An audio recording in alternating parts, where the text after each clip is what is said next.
Bonjour à tous.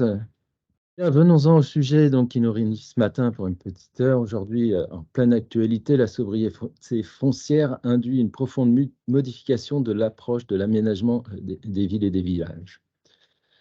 On parle même d'un changement de paradigme qui se concrétise sur le terrain par un renouvellement des formes urbaines. Cette évolution est initiée depuis une vingtaine d'années, finalement, durant les années 2000. Euh, et elle est portée par le passage d'une approche de l'aménagement des territoires marquée par l'occupation et la gestion des sols. Ce sont les anciens POS, qui eux-mêmes datent il y a des années 60, plus précisément de la mise en place de la loi d'orientation foncière. Et on est passé progressivement de ces fameux POS à la promotion d'un urbanisme de projet initié par la loi SRU, Solidarité et Renouvellement Urbain, en 2000. Cette évolution est sous-tendue notamment par la mise en place des PLU et la série de dispositifs législatifs qui a suivi. La loi Grenelle 1 et 2, la loi Allure, la loi pour la reconquête de la biodiversité, de la nature et des paysages, jusqu'à la loi Climat et Résilience de 2021, qui entend limiter le rythme d'artificialisation des sols d'ici 2030 et dont on connaît les discussions actuelles sur la question du zéro artificialisation net. Cette évolution implique de prendre en compte les enjeux relatifs au développement durable et à la biodiversité et au dérèglement climatique, tout en luttant sur contre l'étalement urbain et la raréfaction du foncier, tout en répondant aux attentes des habitants, notamment celles de proximité des équipements publics, des commerces, des services, d'emploi, de l'accès à la nature. Alors la question que nous allons traiter ce matin est celle des dispositions techniques et spatiales et des démarches envisageables dans ce cadre. Je vais donc passer la parole à Benoît et Marie qui, après un bref rappel concernant la densité, porteront leur regard sur le développement de l'urbanisation et l'évolution des formes urbaines au XXe siècle à travers un exemple, celui sur Loire. Et puis, avant de vous présenter des références, des exemples, on abordera des solutions d'urbanisation soucieuses de répondre à ces questions de l'économie du foncier et de l'intensification de l'urbanisation. Donc,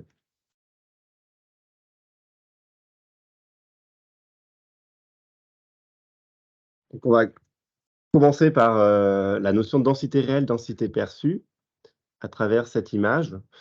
Donc, les formes urbaines différentes pour une densité équivalente. Alors, la densité, pour donner la définition, c'est le ratio entre la surface bâtie et le nombre de logements sur cette surface. Et la densité perçue, c'est quelque chose de plus subjectif qui est lié à la perception de l'espace, de l'expérience de l'observateur, l'aménagement du quartier ou au contexte territorial. L'exemple ici, là, entre ces deux diagrammes, pour une surface et un nombre de logements équivalents, la forme urbaine est totalement différente. Sur l'image 1, nous avons un nombre de maisons individuelles, une vingtaine, qui est organisée autour d'une voie de desserte. Ces maisons sont implantées au milieu de leur parcelle. Leurs surfaces parcellaires sont plus ou moins identiques. Les espaces publics sont, quant à eux, plutôt organisés le long des voies de circulation, donc c'est plutôt les trottoirs finalement, pour cet exemple, et il n'y a pas de cheminement vers les autres quartiers. Contrairement à l'image 2, pour une surface parcellaire d'opération équivalente, avec le même nombre de logements, ici nous avons une mixité de logements avec du collectif à l'arrière et de l'habitat groupé en premier plan. Organisé plutôt sur des petites parcelles, laissant place à un large espace public vert commun, central pour cette opération, comme vous pouvez l'imaginer, qui crée la mixité sociale, urbaine et intergénérationnelle. De plus, on peut remarquer qu'il y a un cheminement connectant les quartiers alentours et la voie d'accès automobile est plutôt reportée vers l'extérieur de l'opération. Donc la question qu'on peut se poser, c'est quelle densité pour quelle forme urbaine? Alors, comprendre l'évolution des formes urbaines, l'exemple de Sully-sur-Loire, à travers son évolution. Donc, le calcul des surfaces est approximatif. On a utilisé l'outil Géoportail pour ces mesures. Alors pour commencer, on a utilisé le cadastre napoléonien de 1809. Donc, Sully-sur-Loire, c'est un exemple, parmi d'autres, hein, des communes de développement. Donc comptait environ une population de 2 000 habitants avec une tâche urbaine de 23 hectares. Alors historiquement, la ville s'est constituée, en fonction de la Loire, le risque inondation. Il y a ensuite eu l'implantation du château et son pont, et aussi les églises qui ont organisé l'urbanisation de la ville. On y retrouve le centre-bourg, la tache urbaine, noire qu'on voit sur la carte, les faubourgs de part et d'autre, donc à l'ouest et au sud, et aussi, des fermes agricoles clairsemées, sur tout le territoire. Une centralité est marquée autour de l'église Saint-Germain, puisqu'il y avait le passage du pont ferroviaire avec une activité, industrielle, au début du XXe siècle. Ensuite, on a pris, cette évolution donc, entre de cette marque donc en 1948, cette photo aérienne. Donc, on remarque une faible augmentation de la population, pourtant la tâche urbaine a triplé. Heu, on remarque aussi une densification du centre-bourg, donc c'est les nouveaux habitations en rouge, et des faubourgs. La composition urbaine, avec la création de nouvelles voies et l'urbanisation de part et d'autre de celles-ci et un habitat diffus le long des voies existantes. Alors pour parler du centre, ville, de cet exemple de Sully-sur-Loire, l'urbanisation, a été fait en îlot, donc c'est des bâtis mitoyens et délimités par des voies avec des constructions à R+1 plus comble. Ces logements collectifs ou logements individuels, sont organisés à l'alignement de la voie de circulation. Le cœur d'îlot est traversé par une venelle traversant toutes les parcelles et ces venelles sont délimitées par des cours jardinés ou des garages. Pour la plupart, ces constructions sont occupées par des commerces en rez-de-chaussée où il y a un ou 2 logements à l'étage, plus le grenier. La question de l'accès aux étages pose, question puisque souvent il se fait à travers le commerce et pour la densité, de cet habitat groupé en centre-ville, nous arrivons à 60-70 logements pour 1 hectare, 10 000 m². À cette même époque, il y a l'urbanisation typique des années 30 avec, qui sont situées plutôt à proximité, des centres-villes. Cette forme d'habitat s'est organisée de part et d'autre d'une nouvelle voie qui a été créée, spécialement pour cette opération. Donc ici, en l'occurrence, c'était sur un axe nord-sud, permettant d'avoir des maisons individuelles orientées, est-ouest. Alors ces maisons individuelles à R+1 plus comble, mitoyennes ou non, souvent implantées sur le premier tiers de la parcelle, étroite, on dit, en lanière, plus longue que large, en retrait de la voie. Donc ces maisons sont traversantes, hein, et permettant d'avoir une vue soit sur la rue, soit sur le jardin. Pour cette typologie de forme d'habitat, on a une parcelle moyenne d'environ 600 m² et on arrive à une densité de 14 à 18 logements hectares. Ensuite, l'évolution urbaine, accroît dans les années 60, hein, on remarque une augmentation de la population et la tâche aussi urbaine, a augmenté. C'est dû notamment avec la mutation des techniques de l'évolution des pratiques agricoles qui a progressivement transformé le parcellaire. On parle ici de remembrement agricole.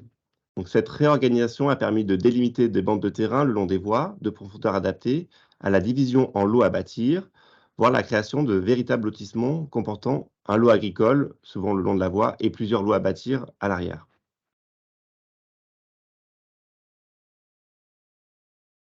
Alors ici, nous avons une autre forme d'habitat, donc un quartier à l'alignement d'un carrefour, des années 50, avec des maisons individuelles mitoyennes rez-de-chaussée plus comble alignées à la rue et reformant un îlot urbain bâti.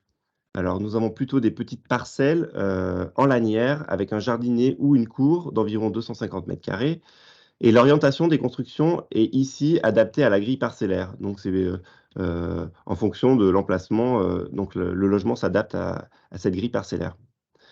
La densité, de cet habitat groupé, de faubourg est d'environ 25 à 35 logements à l'hectare.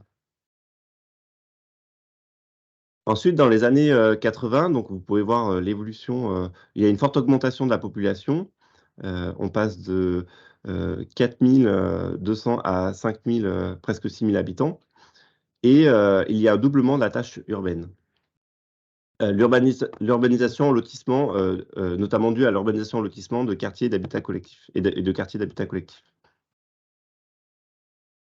Alors ici, la typologie d'habitat des années 50-70, donc l'habitat collectif à R+3 plus comble, sous forme de bars implantés sur un terrain plutôt important. Donc ici, nous avons des appartements traversants avec soit une vue sur les espaces communs, soit sur les espaces donc espaces communs, donc à la fois le végétal ou le minéral avec les espaces de parking. L'orientation des logements est pris en compte, puisqu'il est adapté, l'implantation de ces logements collectifs est d'adapter à la course du soleil. Donc les logements sont plutôt nord-sud ou est-ouest. Et la forme urbaine privilégie les espaces communs, espaces verts plus généreux, 3000 m² ici, dans cet exemple, avec un large espace de stationnement. On arrive à une densité de 40 à 50 logements à hectare.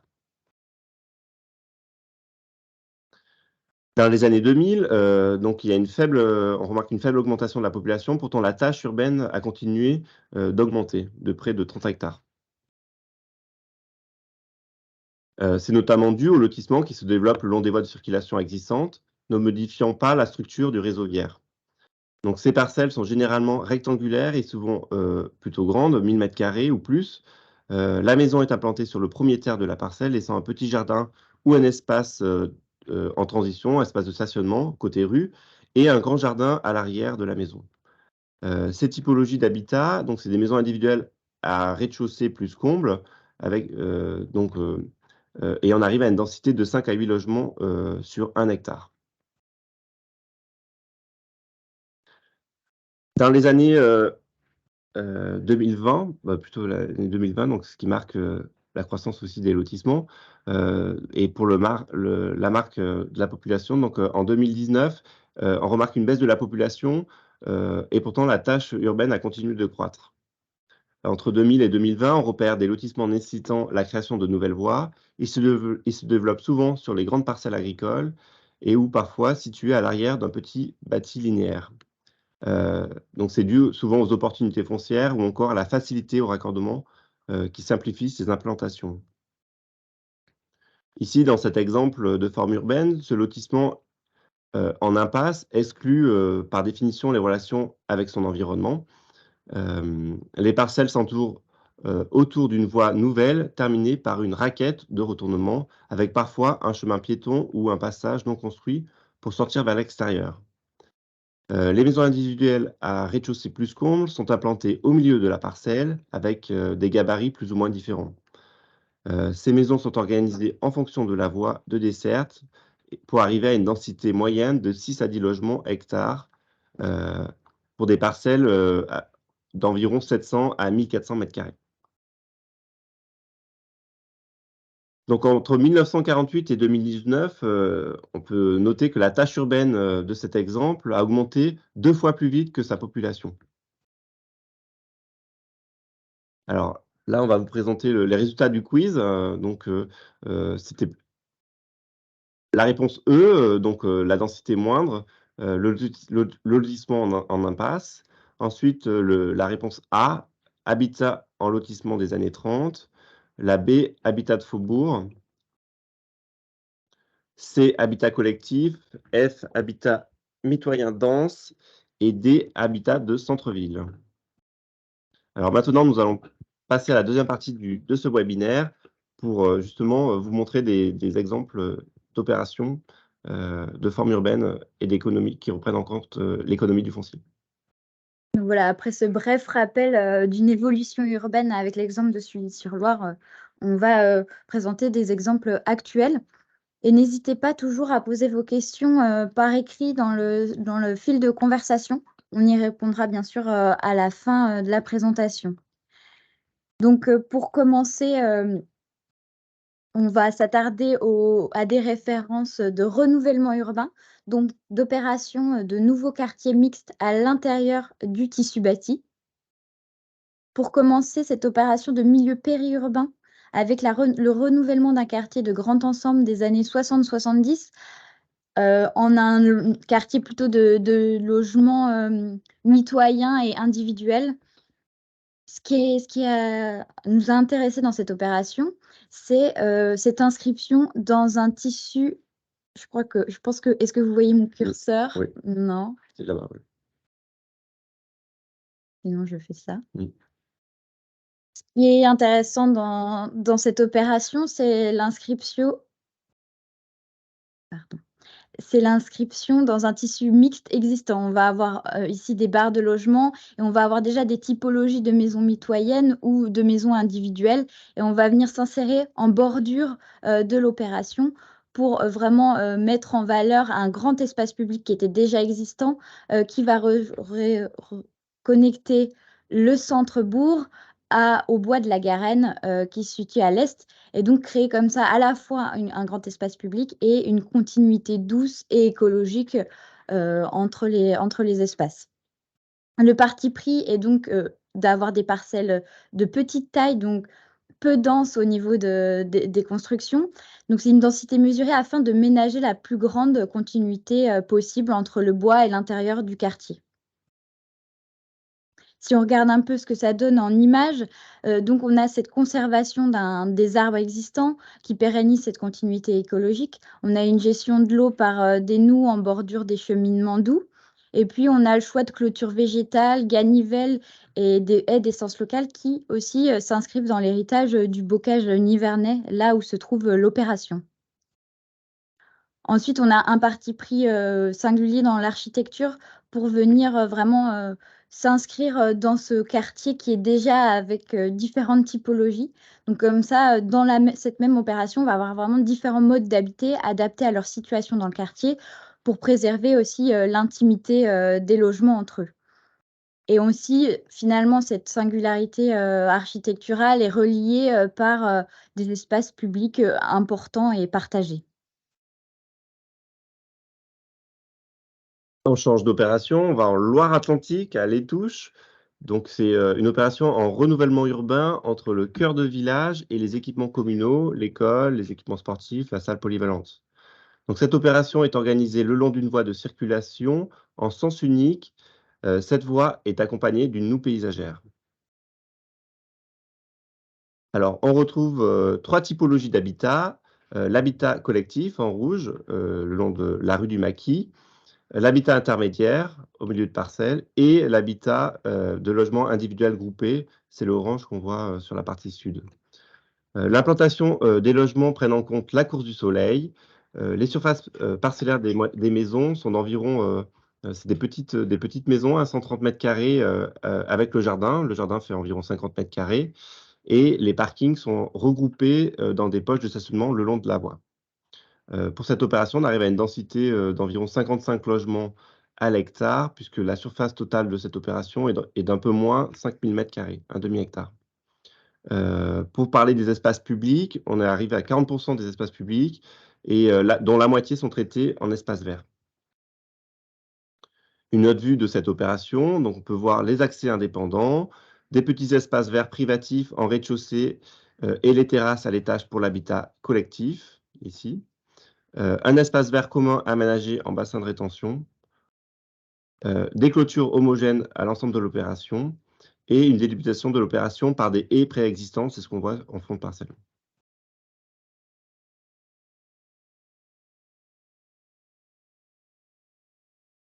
Cette opération, du coup, Courtice-Sylvestre, c'est plutôt une opération dans un quartier périurbain dense.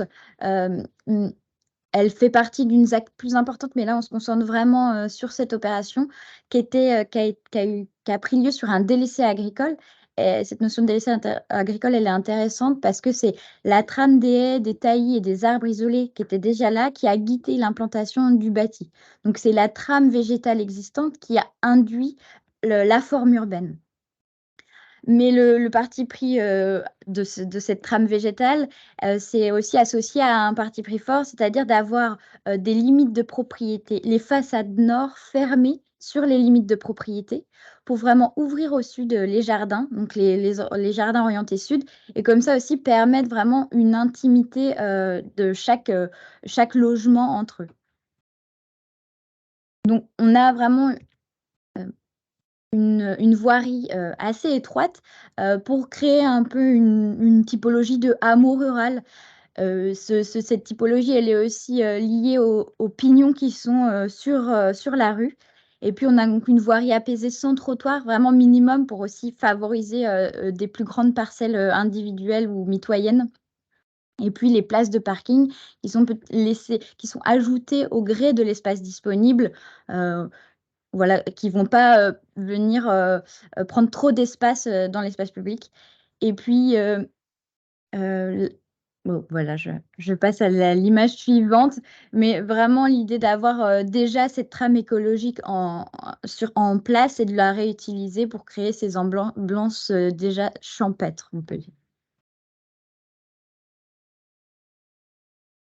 Ensuite, nous allons dans le Loiret, à Mins-sur-Loire, avec cette opération qui est située sur l'ancien site des tanneries, le long de la rivière Les Mauves.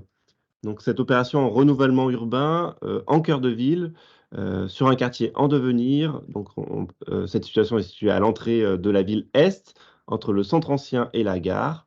Le programme qui a été décidé par la collectivité, donc c'était créer de l'habitat collectif, maisons groupées des maisons groupées par la maison et le garage, et une maison de santé en rez-de-chaussée de cet habitat collectif qui est organisé sur la rue des Tanneries. Alors, cette opération est organisée sur le long d'une voie qui est en impasse. Nous arrivons à une densité de 51 logements hectares pour Mins-sur-Loire.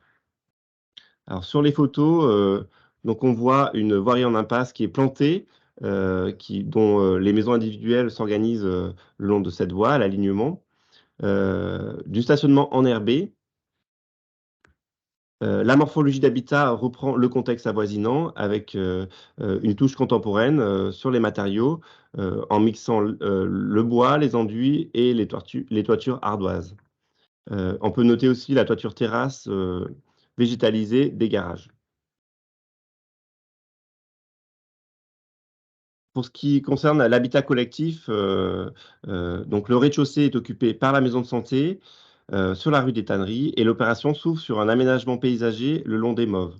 Ce secteur a permis donc une requalification et son devenir, notamment avec la question des moulins. Pour l'écoquartier de l'église, on se trouve au cœur d'une petite ville proche d'une église classée. Ce qui a retenu notre attention sur cette opération, c'est vraiment donc sa proximité avec cette église, mais aussi avec un presbytère qui a été réhabilité en médiathèque et son espace public associé. Et puis la proximité aussi de la vallée avec cette culture de jardins familiaux très présent.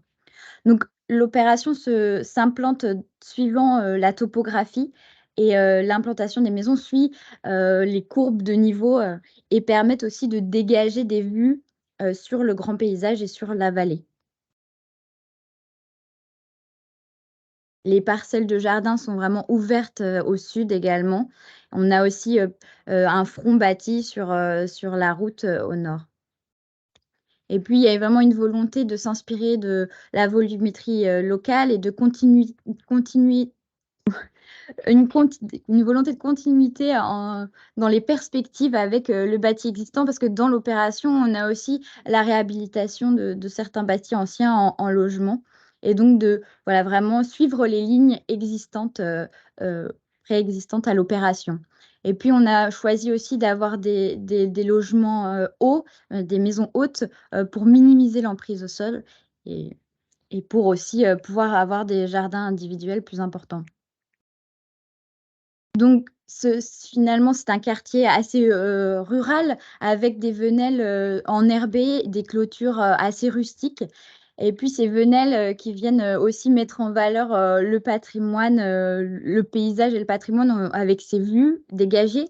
Et puis aussi, vous pouvez voir sur cette photo un poirier ancien où on est venu décaler un petit peu la limite de propriété pour le mettre en valeur et conserver cette trame arborée existante. Une photo aussi où on voit la médiathèque réhabilitée et qui suit aussi à l'arrière l'opération de l'écoquartier, qui viennent vraiment s'inscrire comme ça dans les lignes du bâti ancien. avec aussi cet espace public généreux, ce qui fait de cette opération qu'il y a plutôt des petites parcelles individuelles, mais avec une proximité, avec des espaces publics partagés. Alors, on va changer de type d'opération. On va aller dans l'urbanisation dense en extension. Avec cet exemple, la Chapelle-des-Marais, en Loire-Atlantique. Alors cet exemple est situé, donc entre le centre-bourg et l'école. Le site fait une superficie, d'un peu moins 5 hectares, donc 50 000 m², et il est caractérisé par sa dominante arborée, puisqu'il est au croisement de 2 chemins creux bordés de chênes.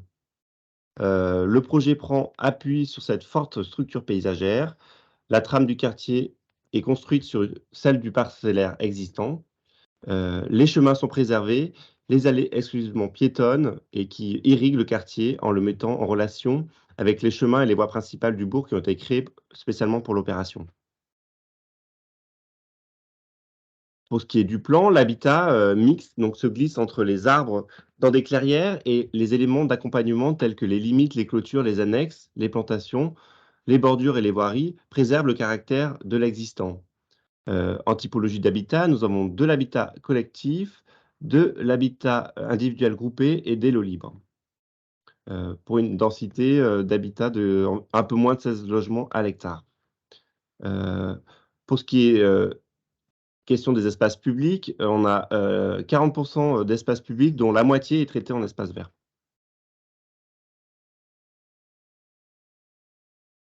Le quartier d'habitat est aussi caractérisé par la diversité des formes construites, la typologie et des statuts dans cette unité paysagère globale. Des petits groupements de maisons individuelles, comme on peut voir à l'image. Cette diversité d'habitat peut, pour une mixité d'habitants, voulue par la collectivité. Alors, sur cet exemple, la surface de cette maison assez classique est d'environ 350-500 m². Et on peut remarquer que finalement, il n'y a pas de clôture sur l'espace public et il y a un dégagement donc, de la maison à l'arrière, sur le premier tiers de la parcelle, avec un, euh, un espace public, espace privé plutôt lâche. Donc sur cette même opération, il y a donc une diversité d'habitats, de formes, de matériaux, de colorations qui caractérisent également la mixité recherchée. Il y avait un cahier de recommandations paysagères avec des suggestions à la parcelle, y compris privées, et ça a été réalisé et voulu par la collectivité. Il incite à la conservation des arbres existants, dont un inventaire a été réalisé en amont du projet.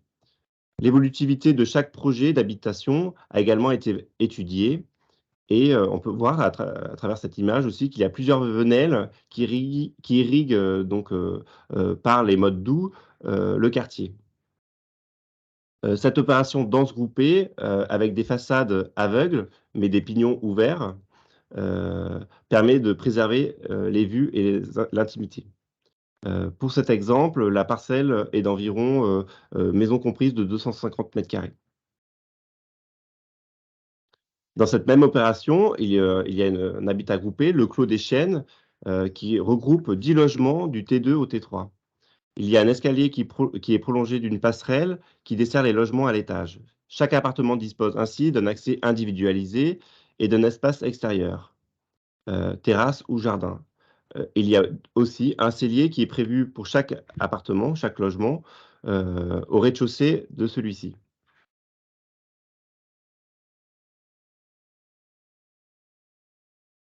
Suite cette opération d'urbanisation dense en limite d'une petite ville, l'écoquartier des Courtils, c'est un quartier qui a été vendu comme un lotissement classique, mais la forme et la densité ont été déterminées par le découpage parcellaire et le réseau viaire. Et donc, vous pouvez voir, ce sont des parcelles en lanière qui sont regroupées par 4 autour de petites placettes où on va desservir donc ces logements, où aussi on a Le garage. les garages groupés ensemble. Et donc, on va avoir comme ça quelques autres parkings regroupés, mais sinon, le réseau viaire est le plus minimum possible. Oui, la voie est en impasse. La voie est en impasse. Donc, associé à ce projet, il y avait un cahier de prescriptions architecturales et urbaines qui a permis quand même cette homogénéité dans la forme urbaine. Je veux dire sens unique, pardon. Sens unique, je me disais qu'il n'y avait pas d'impasse. Ouais. Donc, ce cahier de prescription, il prévoyait notamment d'implanter les habitations le long des limites séparatives, au moins d'un côté. Et vous pouvez le voir nettement ici, et aussi de respecter un recul avec la voie publique et d'avoir un espace de végétalisation entre la voie publique et la construction. Quant à la construction en elle-même, l'architecture était plutôt libre, mais c'était de concevoir une architecture contemporaine de type bioclimatique avec panneaux solaires pour au moins produire son eau chaude, des menuiseries bois. Pas de superstructure en ciment ou en béton, donc de la terre crue, de la terre cuite, de l'ossature bois était validée, on va dire. Et puis, dans ce quartier, au-delà du réseau viaire, il y a un réseau aussi de petites venelles assez étroites qui gèrent aussi sur les eaux pluviales, mais qui permet aussi d'accéder rapidement au centre-bourg. Et là, on voit notamment donc cette typologie de voirie qui a été vraiment pensée la plus étroite possible dans le caractère rural un peu et local. En fait, cette voirie est vraiment issue de la tradition bocagère avec ses talus d'essence locale, mais ce qui permet vraiment de mettre à distance la voirie de l'espace privé. Le modèle des garages aussi ont été prescrits, et donc on a voilà ces garages mitoyens à l'entrée des placettes et à l'arrière donc les maisons individuelles. Donc on est déjà sur un quartier où les parcelles sont quand même importantes, mais ce qui a retenu vraiment notre attention, c'est comment aussi le découpage parcellaire et le réseau viaire finalement induisent une forme urbaine. Enfin, une présentation d'extension limitée à Estouilly.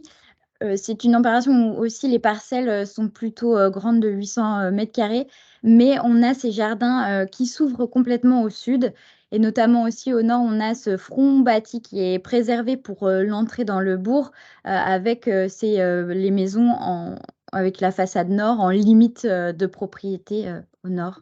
Ils sont groupés. Et regroupés à cet endroit-là, qui fait vraiment une arrivée plus marquée dans le bourg.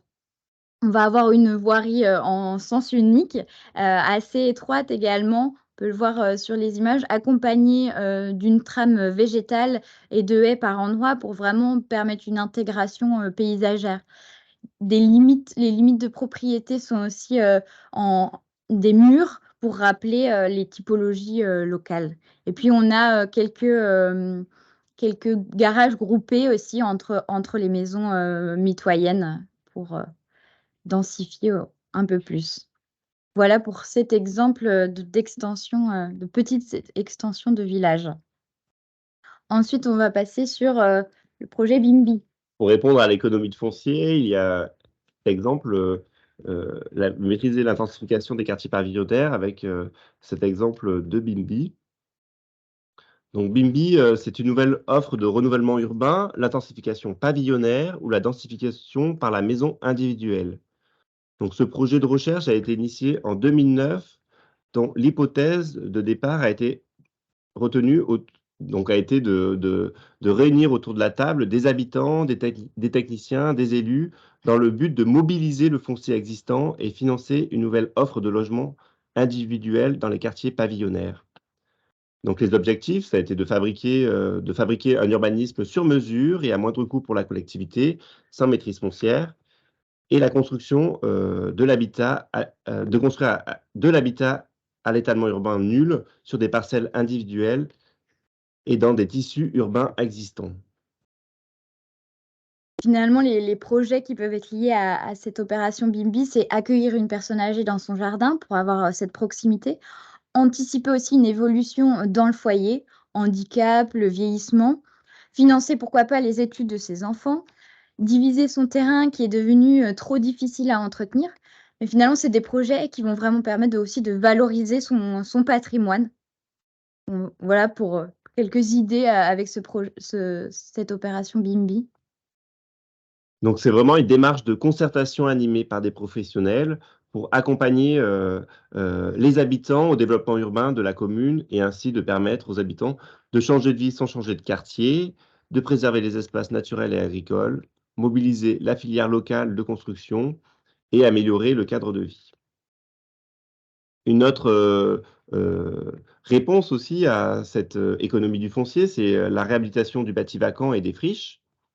Donc quelles pistes pour la collectivité pour la résorption du bâti vacant?